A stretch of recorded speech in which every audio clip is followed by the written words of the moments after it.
राधिका यादव सिर्फ 25 साल की उम्र में इंटरनेशनल लेवल की टेनिस खिलाड़ी बन चुकी थी, लेकिन अब वो नहीं रही और जिसने उनकी जान ली वो कोई बाहरी इंसान नहीं था बल्कि उनके पिता थे।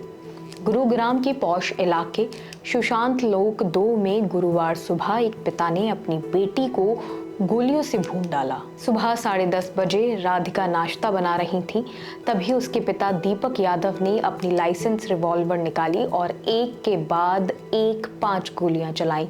3 गोलियां पीठ में लगी, राधिका वहीं गिर गई और थोड़ी देर में ही दम तोड़ दिया। दीपक ने तुरंत खुद पुलिस को फोन किया और कहा, हाँ मैंने मारा है अपनी बेटी को।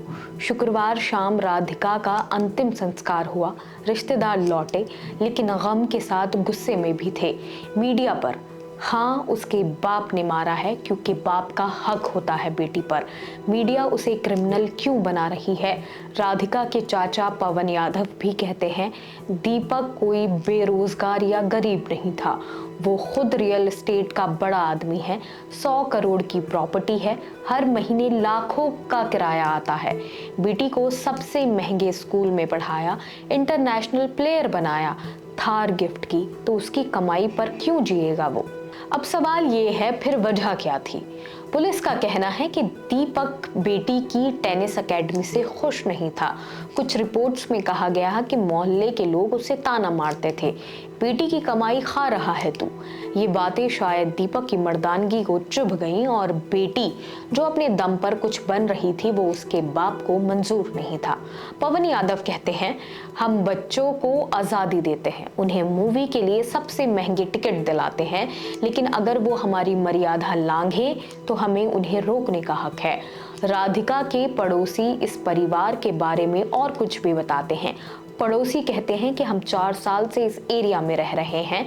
राधिका की मां को पहली बार देखा है, वो भी उसकी मौत के बाद। इनके घर की औरतें बाहर नहीं निकलती और निकलती भी हैं तो पूरी तरह से घूंघट में रहती हैं।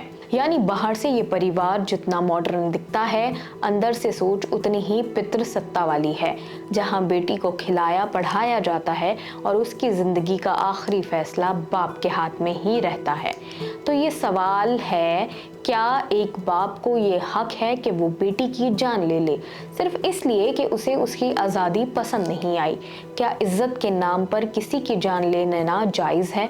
राधिका अब नहीं रही, पर उसकी कहानी आज भी हमारे समाज का आईना है। एक ऐसा समाज जहां बेटी की तरक्की भी कई बार बाप की मर्दानगी पर चोट बन जाती है। फिलहाल इस खबर में सिर्फ इतना ही। बाकी और खबरें देखने के लिए जुड़े रहिए ऑब्जर्वर पोस्ट के साथ। शुक्रिया।